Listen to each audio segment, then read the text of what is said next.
No, lo único que nos falta es básicamente este ejemplo práctico. Es un poquito mostrarle algunas cosas interesantes que se pueden hacer en R. Creo que un concepto que me faltó platicarles en la sesión anterior son las librerías, o hay como una discusión ahí también, ¿no? De si librería o biblioteca, pero pues la manera en que los llamamos es usando la función library. Entonces creo que por eso como que todos estamos más acostumbrados a llamarles librerías. Eh, Estas nuevas versiones de R tienen una función que creo que es bastante útil, porque cuando tú hables un notebook o un script, en la parte de hasta arriba te dice que hay librerías que tienes en tu script que no están instaladas. Entonces, si ustedes no las han instalado, pues ya digamos que ahí les manda ese warning y ya en automático le puede dar ahí la opción de si quieres instalar las librerías que no están instaladas. Eh, las librerías en su computadora o en su entorno local solamente necesitan ser instaladas una vez y es suficiente. A menos que haya una actualización de esa librería o necesiten algo que se desarrolló hace poco en la librería, tienen que volver a instalarla o actualizarla. Eh, si eso no sucede, básicamente en adelante, una vez que hayan instalado esa librería, solo es necesario utilizar la función library y llamarla la librería que van a utilizar, ¿no?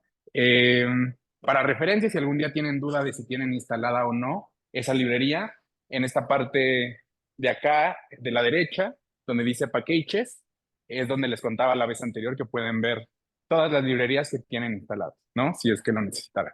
Pero como les digo, las nuevas versiones de R son más amigables porque ya de entrada les manda un mensaje si es que van a utilizar alguna librería en el código que no tienen instalada. De hecho, seguramente si abren el código en su compu y no tienen alguna librería instalada, les va a aparecer algo arriba, como si deseas instalar las librerías que no tienes instaladas. Y para fines de lo que vamos a hacer ahora, vamos a utilizar estas cuatro librerías.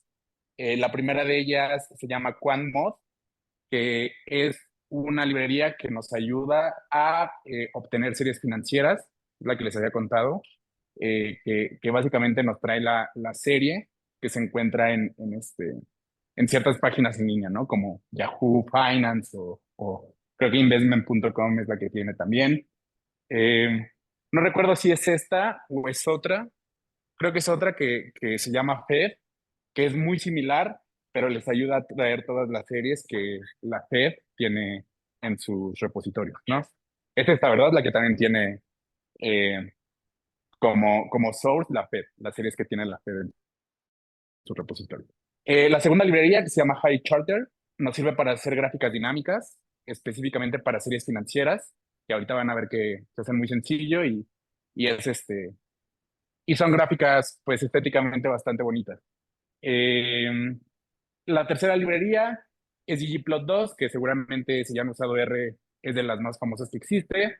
Eh, de hecho, por ejemplo, cuando utilizan Python, hay una manera de hacer que sus gráficas en Python se vean como se ven las de ggplot2. Creo que en términos de gráficas estáticas para este tipo de análisis, ggplot2 es como pues lo más usado que existe hoy. No, no sé si lo mejor, pero al menos sí lo más usado que existe hoy. Entonces, ggplot2 es una gran librería que pueden utilizar para hacer gráficas estáticas.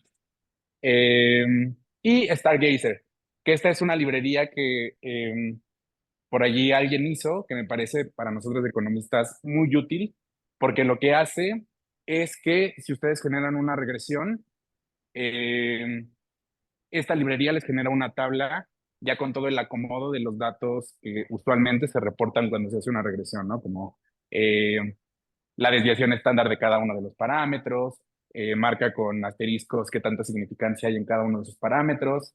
De hecho, creo que, si no mal recuerdo, esta librería ya trae predefinidos algunas maneras de reportar esos resultados en algunas revistas arbitradas, como la American Economic Review y revistas de esas, ¿no?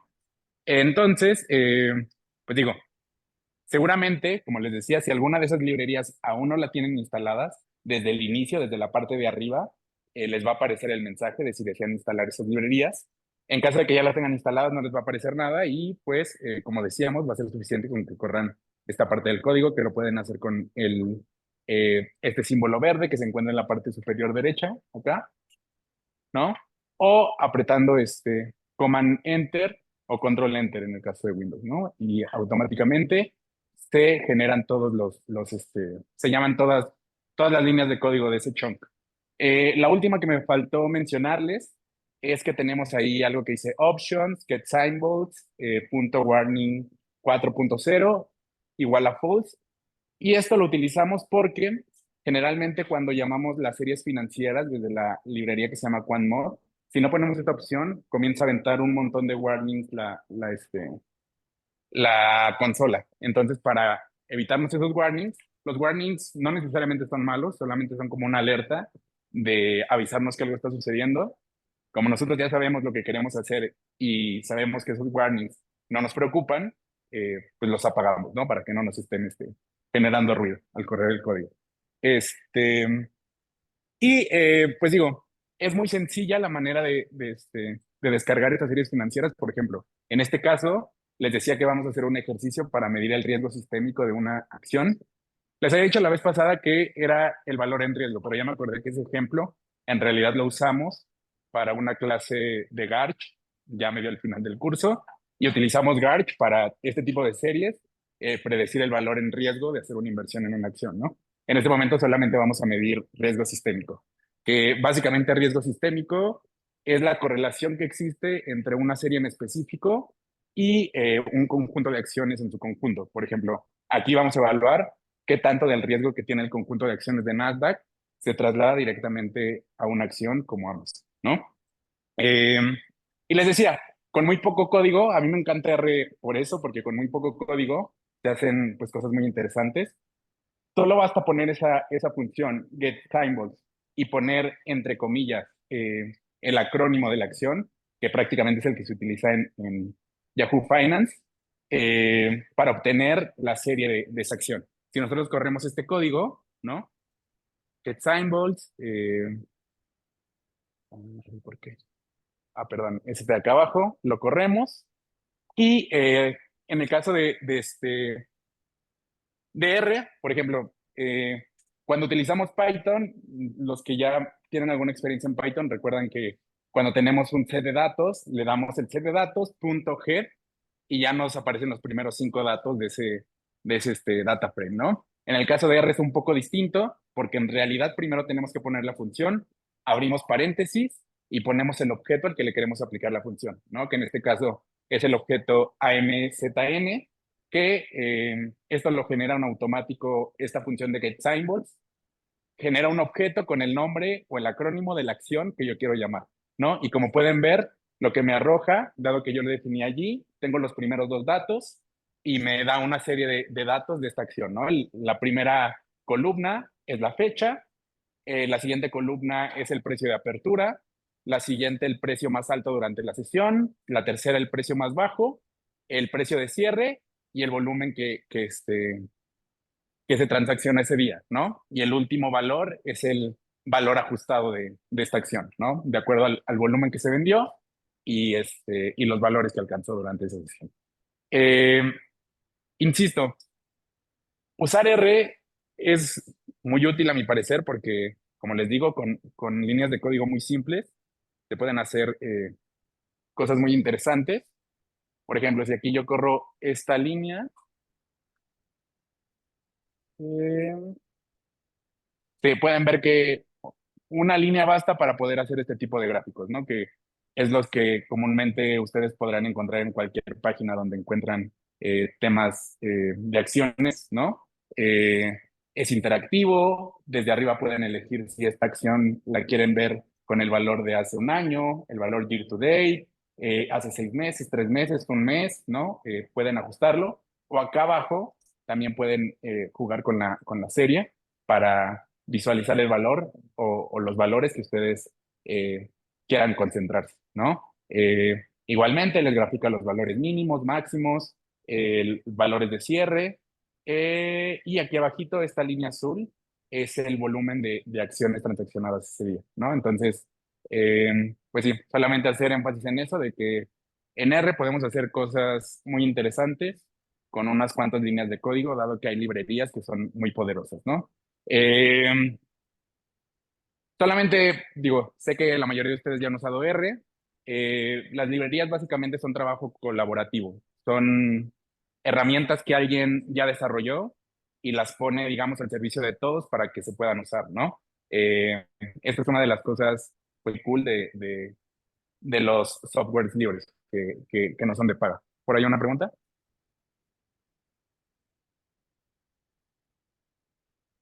¿De Nasdaq?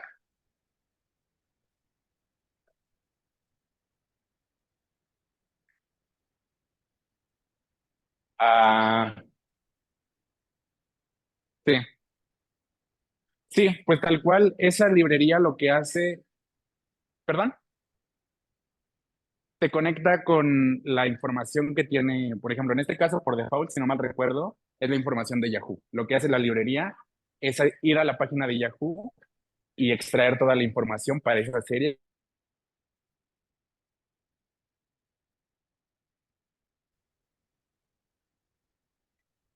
No, no te escucho un poquito más alto.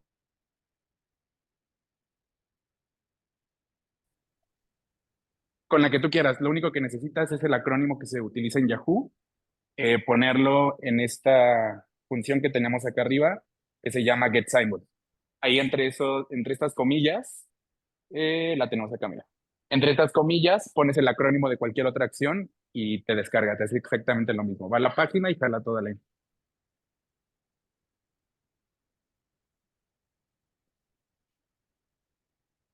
Ajá.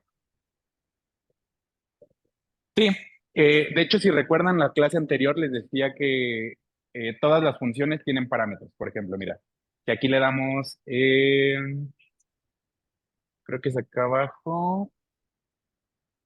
En estos casos puede que sí sea de ayuda, la ayuda, valga la redundancia, de el que está dentro de R. Por ejemplo, si nosotros le preguntamos aquí signo de pregunta, get symbol, lo que hace es que acá nos da la documentación de esa función. Todos estos que están aquí son los parámetros que ya por default vienen definidos en esa función, ¿no? Eh, Seguramente más abajo viene una opción para recortar la serie al momento en el que tú la necesites en específico, ¿no? Y si no, pues prácticamente lo que podrías hacer es utilizar un filtro Después durante el curso vamos a ver un poquito más de detalle esos casos, de qué hacer cuando queremos cortar una serie y no queremos utilizar todos los datos que vienen por default en el datas. Ah, sí. ¿Y por allá? Se llama QuantMod.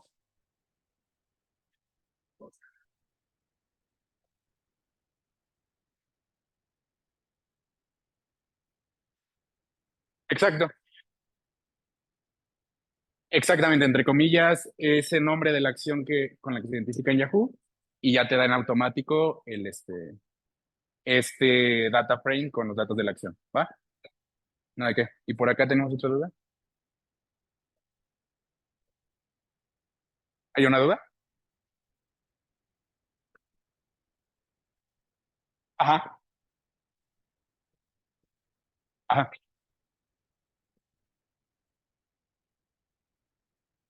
Mm, con Head directamente no podríamos obtener todos los datos de...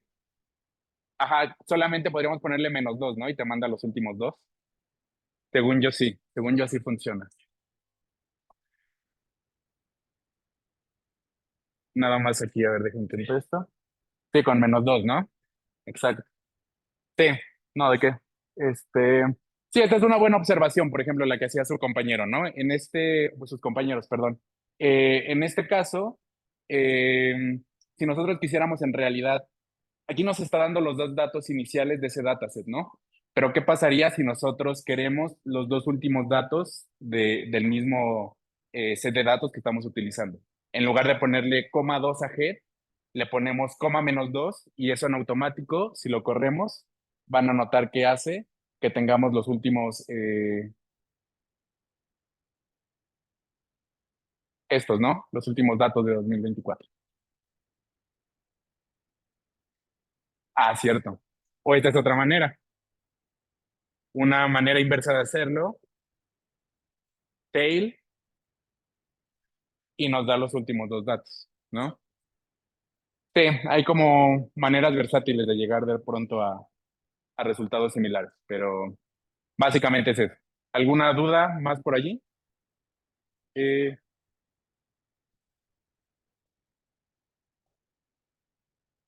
Eh, sí, pero la librería es lo que hace por ti. O sea, si vienen de una página,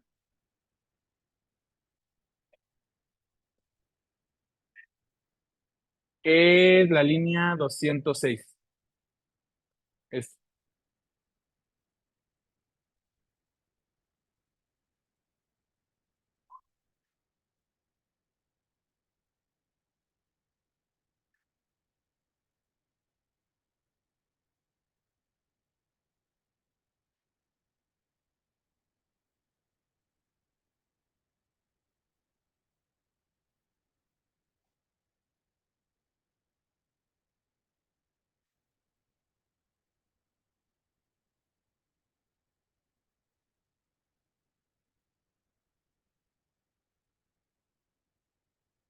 miren, por ejemplo, algo que es muy útil de esta ayuda que nos da R en esta paginita de la derecha, es que, por ejemplo, si ustedes notan, eh, si nosotros quisiéramos la información de otro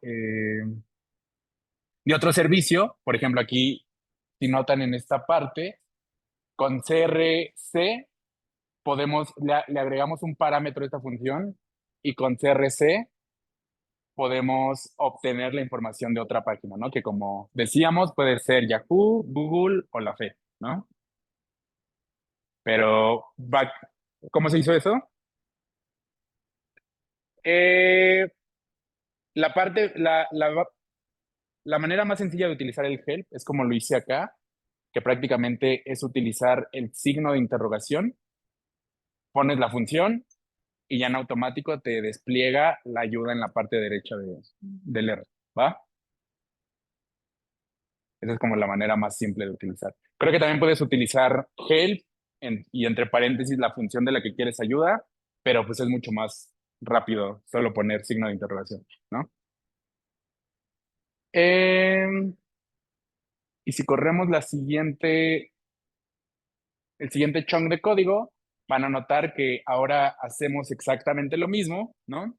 Pero con la serie de Nasdaq, que como les explicaba, para medir el riesgo sistémico de una acción, vamos a medir qué tanta de la variación del sistema se traslada a una acción en específico, que en este caso es Amazon, ¿no? O sea, lenguaje simple y más de economistas, vamos a hacer una regresión entre la serie de Nasdaq y la regresión de Amazon. Mínimos cuadrados ordinarios entre esas dos acciones, ¿no? Y la interpretación de esas betas es lo que denominamos como riesgo sistémico, ¿no?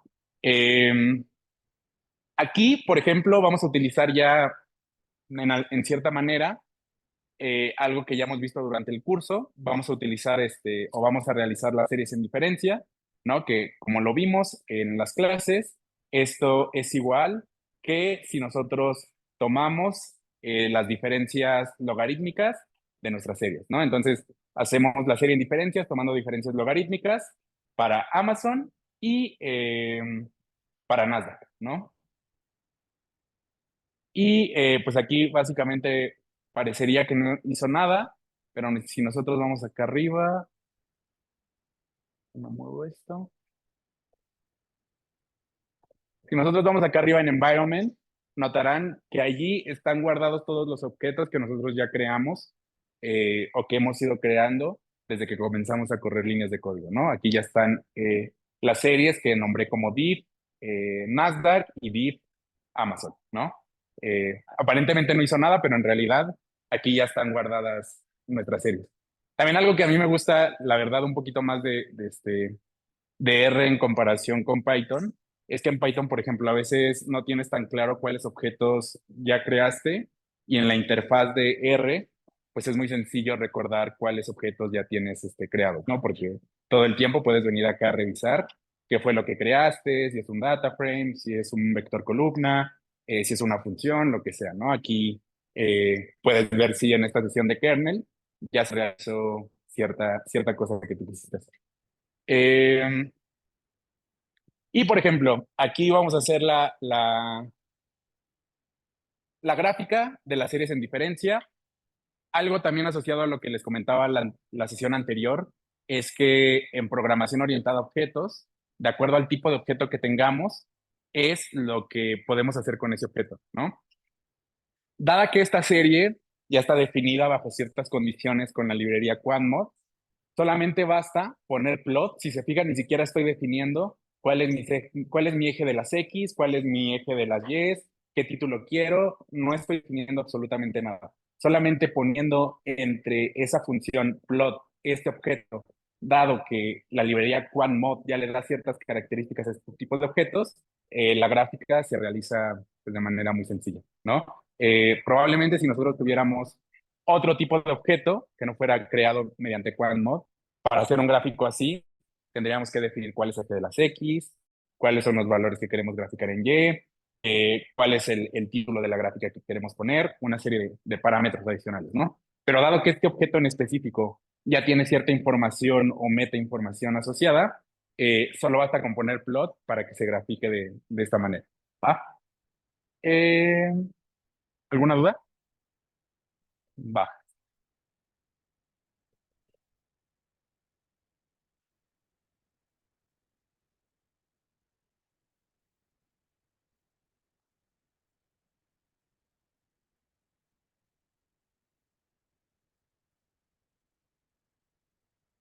Sí, son como las variaciones diarias, digamos.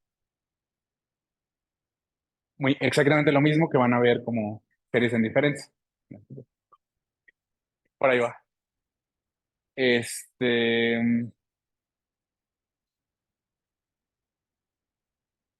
aquí solamente tenemos que hacer algunos cambios, como les decía, por ejemplo, miren, les contaba que estas series se grafican así porque al ser un objeto creado por QuantMod ya tienen ciertas metacaracterísticas. Pero, por ejemplo, si nosotros quisiéramos usar ggplot para graficar estas series, tendríamos que hacerle algunos cambios a las series. Por ejemplo, si notan, aquí lo que estoy haciendo con la función asNumeric es cambiar el tipo de dato que en principio era div amzn a que solamente sea un número plano, sin más metadatos, sin más metainformación, sin una fecha asociada, solamente un vector con números, ¿no? Y eso ya me ayuda a que con ggplot, que estas son las funciones que puedo utilizar para ggplot, qplot, Qplot lo que me hace es como la manera más rápida de hacer un gráfico con ggplot. De hecho, la Q es de quick, o sea, de hacer un gráfico lo más rápido que se pueda. Y posteriormente con guión smooth, lo único que hago es darle como esa línea de ajuste al gráfico que estoy generando, ¿no? Y con labs, lo único que hago es agregarle un título a esta gráfica, ¿no? Y si corro esto, este es el tipo de gráfico que obtenemos, ¿no? El gráfico de dispersión. Y como les decía, con esta línea, solamente agregando esta línea al gráfico, guión bajo smooth, lo que hago es poner la línea de tendencia. O sea, en realidad aquí el programa ya lo que está haciendo es una regresión para obtener esa línea que ajusta bien los datos, ¿no? Pero este programa por sí no nos da los datos que nosotros necesitamos para analizar la correlación entre Nasdaq y Amazon, ¿no? Entonces vamos a hacer algo más. De entrada, lo único que sabemos aquí es que la relación entre las variaciones de Nasdaq y Amazon son una relación positiva, ¿no? O sea, si Nasdaq cae, en cierta medida, Amazon también va a caer. Si Nasdaq sube, en cierta medida, Amazon también va a tener una variación positiva, ¿no? Solamente es la dispersión entre la serie de Amazon, los valores diarios. No, perdón. Exacto, exacto. Aquí lo único que es en los valores de cero, porque generalmente las variaciones diarias son pequeñas, ¿no? Sí, eso básicamente. Sí, de hecho es una buena observación, ¿no? Si lo vemos así, prácticamente casi todos los datos tienen una variación entre -10% y +10%, para las dos secciones, ¿no? O sea, ajá, exacto, porque son tasas de cambio, exactamente. Sí, digamos que la manera en que sacamos estas series en diferencias, pues sacando la tasa de cambio diaria.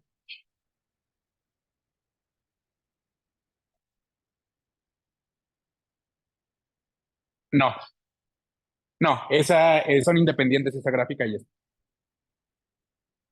eso estaría bueno, pero creo que para programarlo estaría más complicadito, pero sí se puede.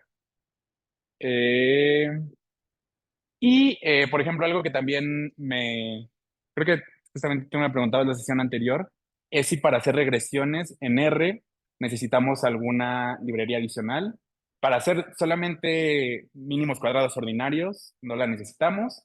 Muy probablemente para algún otro tipo de regresión un poquito más sofisticada, vayamos a ocupar ciertas librerías, pero recuerden que el enfoque de R es bastante estadístico, o sea, es un entorno muy enfocado a hacer análisis estadístico, no solo econometría, análisis estadístico. Entonces, pues hay ciertas cuestiones que ya vienen por default, como hacer una regresión, ¿no? Que es una cosa sumamente simple. Para hacer esta regresión, prácticamente lo único que tenemos que hacer es poner la variable independiente, ¿no? Y posteriormente eh, la variable dependiente, ¿no? Que en este caso nuestra variable, perdón, primero la variable dependiente, decimos, por ejemplo, la manera de interpretarlo es como de Amazon en función de Nasdaq, ¿no? Lo hacemos con este símbolo que no recuerdo cómo se llama, pero es como lo que va encima de la ñ, que es un guión como torcido, ¿no? Y todo eso lo ponemos entre paréntesis y la función que vamos a utilizar es ln. Eso lo guardamos dentro de un objeto que le puse reg1, le podemos poner como queramos, pero yo le puse reg1. Y aquí es donde voy a utilizar la última librería que les conté para generar una tabla que pues de manera muy estética me presente los resultados de mi regresión, ¿no? Si corremos esta línea de código o este chunk de código, lo que vamos a obtener es este código HTML, porque si notan, aquí yo le dije que me lo generara como HTML. Pero algo que yo les había contado también es que uno de los poderes de R Markdown es que si nosotros le damos aquí en Ignite, lo que vamos a hacer es comenzar a generar todo un archivo, ¿no? Por ejemplo, si ahí lo corremos, va a correr todo lo que está en el archivo y algo que también creo que está muy útil en las últimas versiones de R es que en esta ventana derecha nos puede mostrar cómo se vería nuestra versión final del archivo, ¿no? O sea, podemos ir creando el código a la vez que vamos viendo cómo de manera final se vería nuestro archivo, ¿no? Y por ejemplo, si vemos acá abajo, esto es lo que nosotros generamos con código HTML, ¿no? La tabla de regresión, que pues básicamente ya haciendo una interpretación muy rápida, lo que podemos decir es que la beta o la variación asociada de Amazon en función de Nasdaq es de 0,45, ¿no? O sea, por cada punto porcentual que Nasdaq cambia su valor, Amazon cambia en la misma dirección, pero en 0,45% de esa variación, ¿no? Tenemos una constante positiva, lo cual hace sentido que las variaciones generalmente de una acción como esta pues tengan un valor positivo, ¿no? Creciendo lentamente, pero creciendo. Y lo que les decía, por ejemplo, lo que podemos ver es que cada uno de los parámetros asociados, si ustedes notan, tienen allí unos asteriscos arriba, que lo que están mostrando es cuál es la significancia de ese parámetro, ¿no? Por ejemplo, en el parámetro de Nasdaq podemos ver que tiene tres asteriscos, lo que significa que es altamente significativo. Entonces, esta es una manera de utilizar R. Como pueden ver, la parte que estamos utilizando solamente para hacer este ejemplo son unas cuantas líneas de código, no es nada realmente tan sofisticado y pues nos sirve para hacer cosas que de otro modo podrían ser bastante muy complejas, ¿no? Los gráficos que hacemos igual no nos tomaron más allá de 4 o 5 líneas de código e hicimos algunos gráficos eh, estéticamente muy bien hechos y con un poder explicativo muy alto, ¿no? Porque, por ejemplo, antes de que nosotros corriéramos la regresión, con la gráfica ya nosotros sabíamos cuál iba a ser la relación entre Nasdaq y Amazon, ¿no? Quizá era un poco intuitivo, pero pues ya teníamos una idea de más o menos por dónde iba. Igual la regresión y generar la tabla, regresamos, nos tomó 2 líneas de código, ¿no? Entonces, pues la idea un poquito de esta parte final introductoria era mostrarles algo de lo que se puede hacer con R. Sí, con pocas líneas de código, pero pues quizá con cierto aprendizaje detrás, ¿no? Entonces, pues ya con esto cerramos la introducción y pasamos al siguiente tema, ¿no? No sé si tienen alguna duda.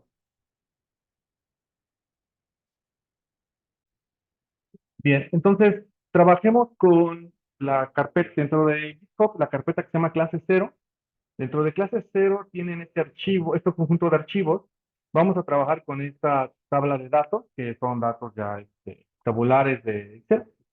Entonces, básicamente estos datos tabulares tienen información común para nosotros como economistas, tiene el IGAE, para actividades primarias, el IGAE total, índice de confianza del consumidor, y para acá tiene índice de precios y cotizaciones de la Bolsa Mexicana de Valores y el tipo de cambio, ¿vale? Bien, entonces vamos a trabajar con ese dataset. Me regreso a mi carpeta, entonces voy a trabajar con este archivo que es terminación.r. Entonces, trabajemos con un archivo nativo de R, que es un script, ¿vale? Bien, entonces déjenme hacerlo un poco más grande. Nada más me confirman si se ve allá atrás. ¿Sí? ¿Se alcanza a ver? Ok, vale. Buenísimo. Bien, entonces, esta sería una forma tradicional de trabajar con un archivo de R, porque este es un script, este no es un markdown, es tal cual código texto plano. Entonces, ¿qué funciones quiero revisar aquí muy rápido? La siguiente, por ejemplo. Voy a ejecutar, ¿cómo ejecuto cada línea? Acuérdense, me posiciono en cualquier parte de la línea que quiero ejecutar y con control enter puedo ejecutar exactamente esa línea. Entonces voy a ejecutar la línea que se llama get WD, que lo que obtengo es el working directory, que es el directorio en el cual en este momento está apuntando R como directorio de trabajo. Entonces, me dice que en este momento está apuntando exactamente a la carpeta donde está el archivo, ¿sí? Entonces, por ejemplo, este archivo se ubica en esta dirección de mi máquina, que es clase 00. Si ustedes quieren cambiar ese working directory, tendrían que hacerlo con la función que se llama set working directory. Entonces, ¿cómo actualizo esta línea? Bueno, yo en el caso de los que trabajen, bueno, todo bien en Windows, sería simplemente darle clic derecho a esta cosa y obtener la información de dónde está ubicado. En el caso de Windows creo que es explorador, clic derecho y explorar. Y simplemente copiamos la dirección, la ubicación de dónde está el archivo, control C, command C, y me llevo esa dirección a R y la coloco aquí. Y lo único que aquí puse fue la dirección de donde yo quisiera que apuntara el R, ¿sí? Si es que no está apuntando a la carpeta que se llama clase R. ¿Por qué es importante que apunte a esa carpeta? Porque voy a jalar, digamos, voy a llamar el archivo de Excel y entonces para no llamar el archivo con toda la ruta de ubicación de donde se encuentra la máquina, así es como le digo a la máquina que apunte a esa carpeta donde está toda la información y donde guarde todos mis resultados. ¿Vale? Bien, ¿dudas hasta ese punto? Ok. Sí, con Mac es clic derecho sobre cualquier archivo que esté en la carpeta, obtener información y simplemente es copiar aquí donde dice ubicación, ese cacho este cacho, este pedazo ¿vale? Ok, buenísimo. Entonces voy a R.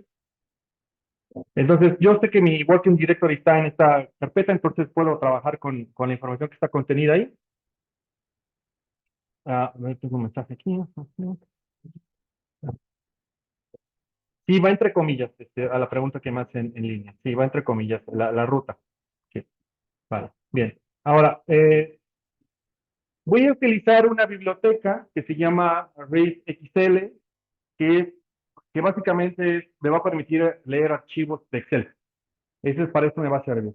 Entonces, si no la tienen instalada, como siempre, quitamos el gato y le damos control enter esa línea, que se instale la biblioteca. Si ya está instalada, simplemente la llamamos con library.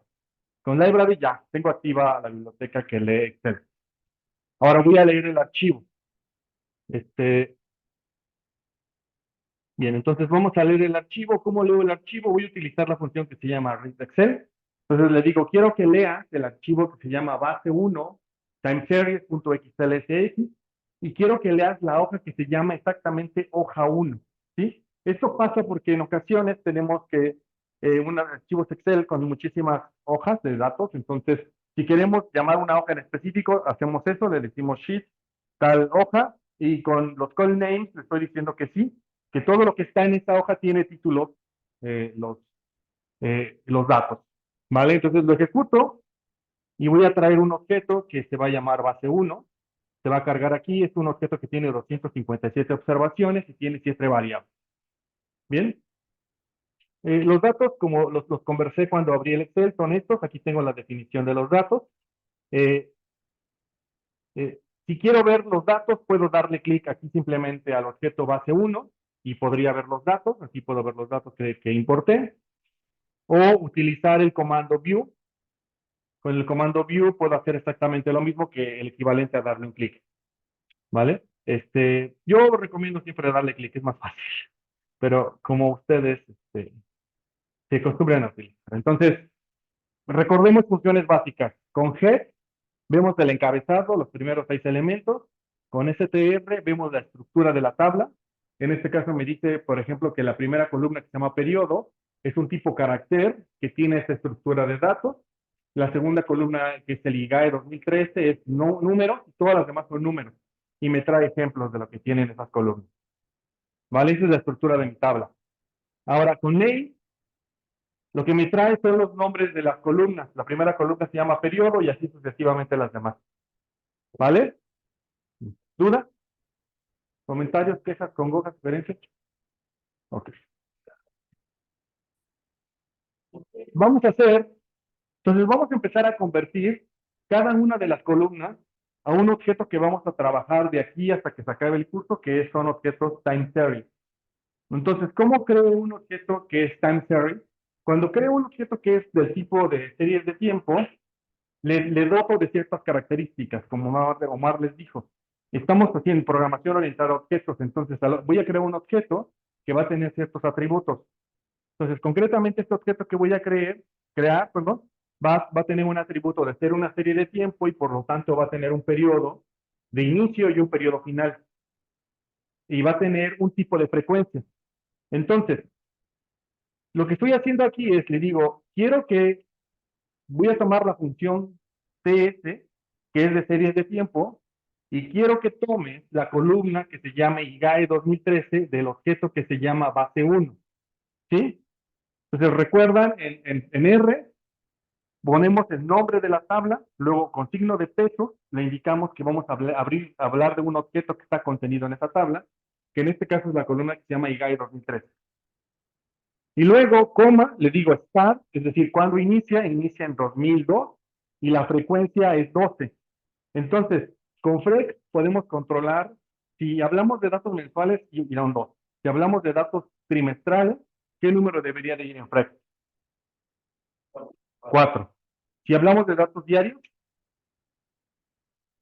ahora, ¿va? Entonces, en Frex, él nos dice el número de datos que consideremos por cada año. Eso es lo que estoy diciendo ahí. Noten que le estoy poniendo solo 2002, entonces lo que va a hacer R es que va a inferir que si yo le estoy diciendo que es frecuencia mensual que inicia el 2002, va a asumir que la información inicia en enero. ¿Sí? Eso es lo que está haciendo. Y así lo hago para todas las demás, todos los demás objetos.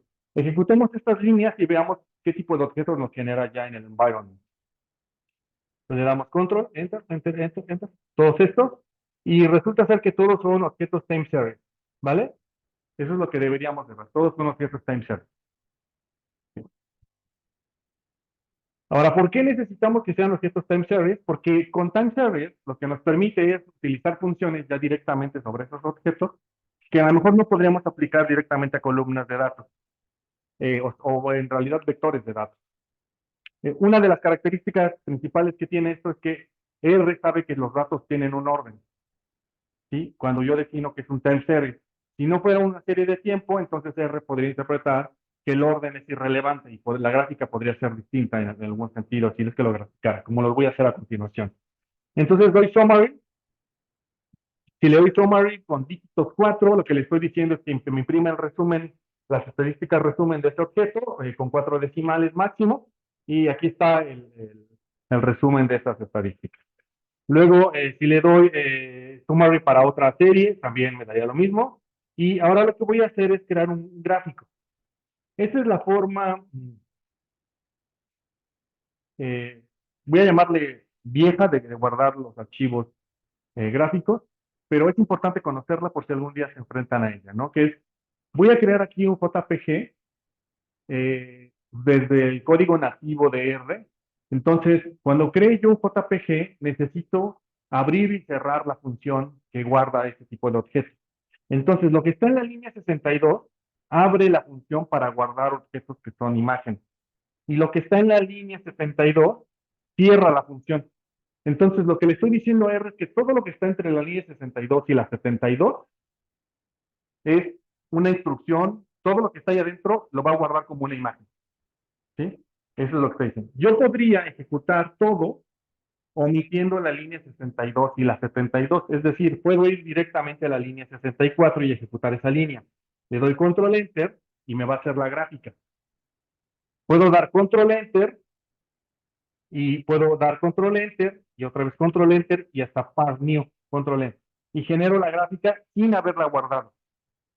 ¿Sí? Bien, entonces, al final guardamos, ahorita quiero explicar un poquito qué hace el código que está intermedio. Entonces, la línea 64 genera un plot y lo que le digo es un plot que sea un tipo línea de ancho de la línea 1. Puedo hacerlo más ancho, puedo cambiar ese 1 por un 4 y sería más gruesa la línea. El color que quiero que utilice para pintar esa línea es rojo. En el eje de las Y quiero que coloque la palabra índice. De hecho, me falta aquí un acento.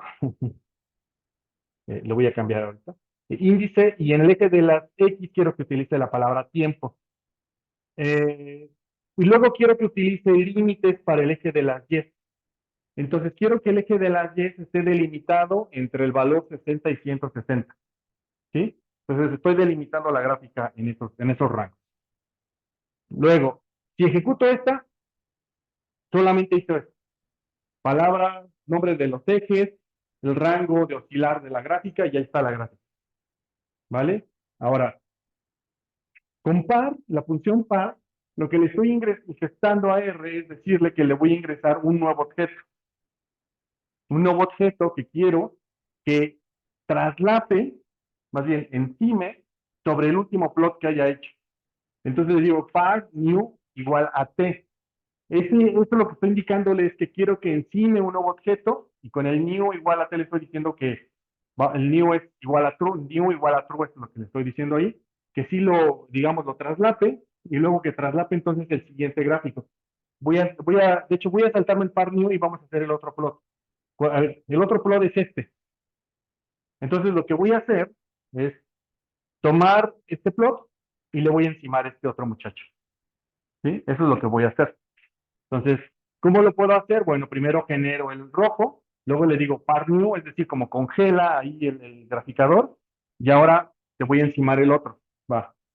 El otro lo encima, y ahora solamente pongo leyenda.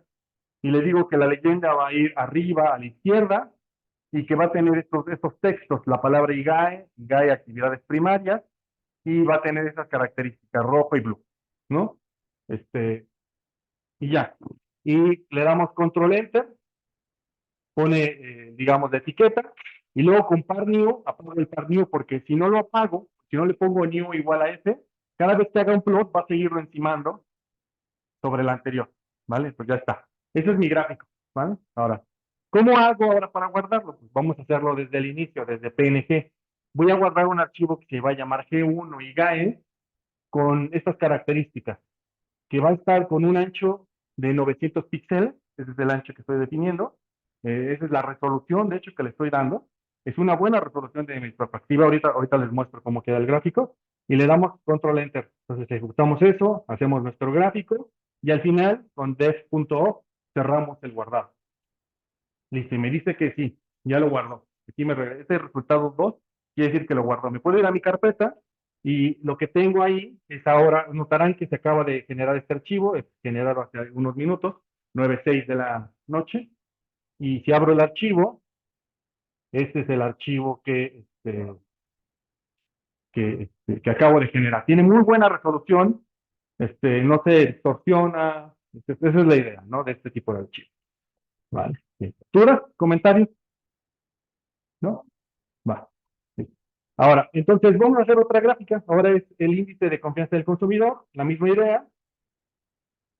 Igual, vamos a guardar este archivo. Entonces, generamos el plot.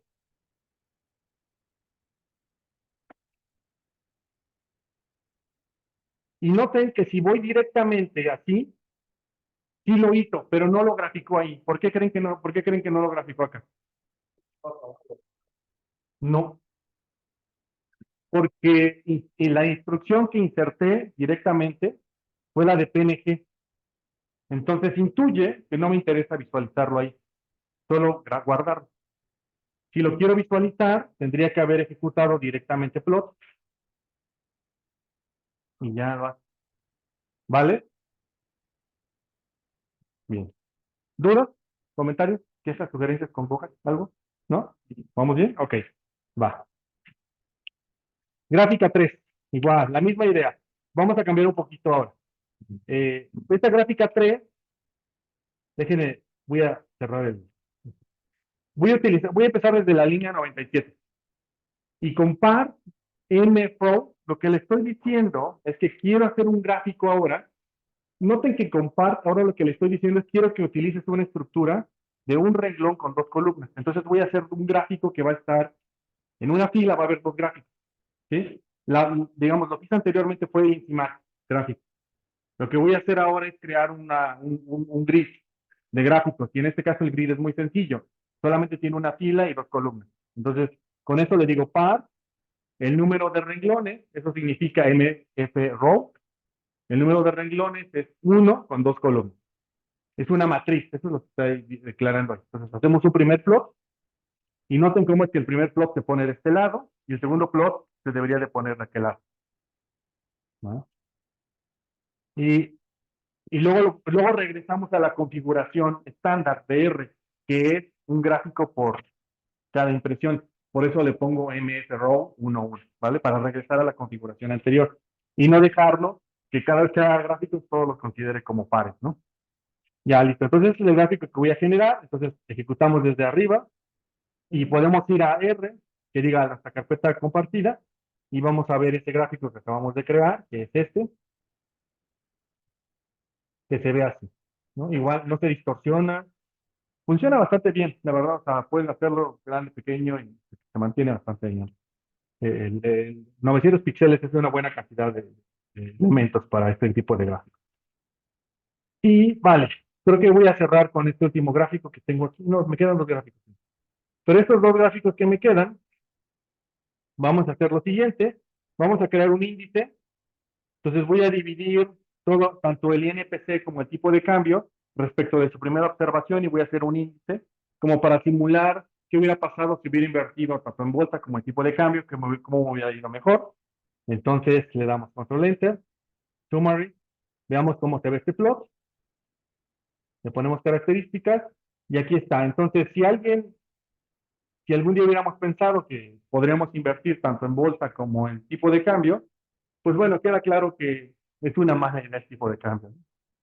Porque un peso aquí, en el 2002, veintitantos años después, se hubiera vuelto 7 veces su valor y el tipo de cambio en realidad se quedó más o menos por ahí, ¿no? Entonces, por eso este amor de la 4C por el tipo de cambio está bien, ¿no? Está, ¿no? No tiene mucho sentido en realidad invertir.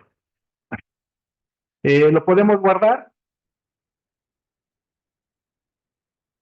listo. Y podemos ir a nuestro gráfico y ahí está nuestros gráficos y ahí está recién guardado nuestro plot, que es este.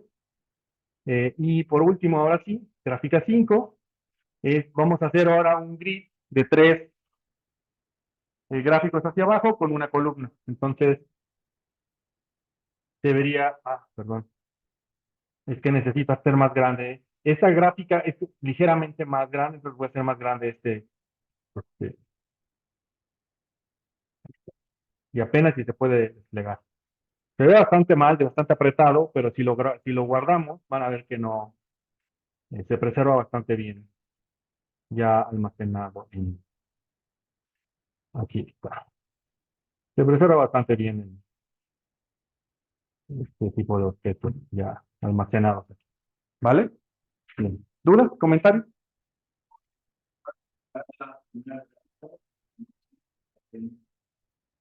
Ya.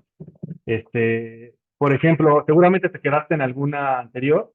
Entonces, esa es la configuración base. Ejecuta esta línea. ¿A qué te refieres? ¿Para que se quede en una sola o como que?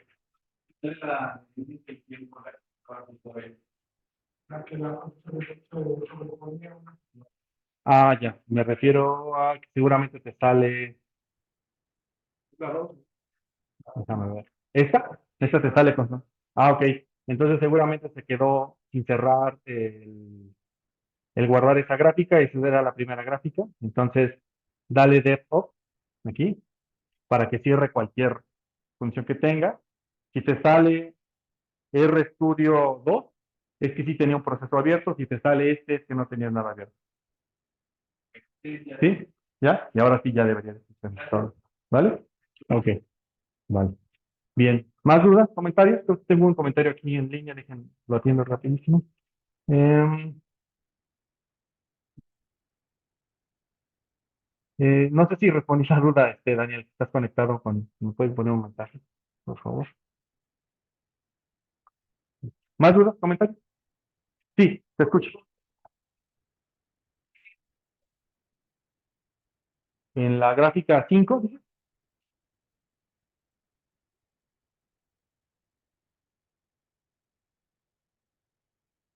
Mm, seguramente porque está utilizando la resolución default. Vamos a ver cuál es la que utiliza por default.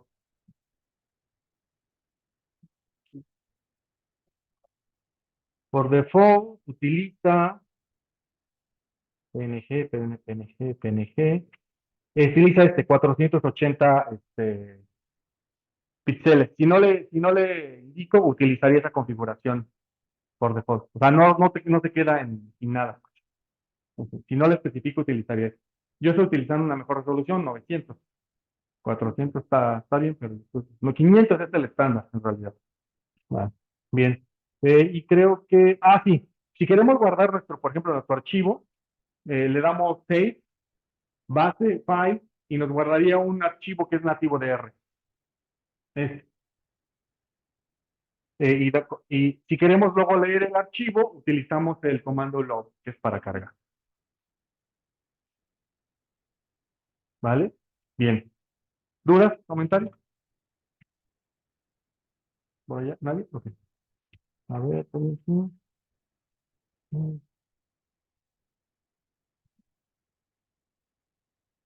Si se quedó para que Daniel, se te quedó congelada la gráfica 1, entonces necesitas ejecuta defo, esta línea que voy a nombrar aquí, para que ejecute esa línea para que se apague la función y pueda se descongele el def.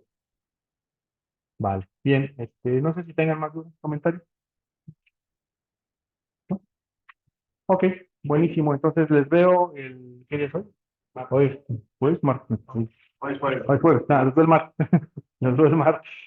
Vale, el martes vamos a hacer muy rápido el repaso de simulaciones de procesos de diferencias, de ecuaciones en diferencia y ver si podemos simular el ejemplo de la moneda. ¿Vale? Buenísimo. Vale. Descansen, nos vemos el martes.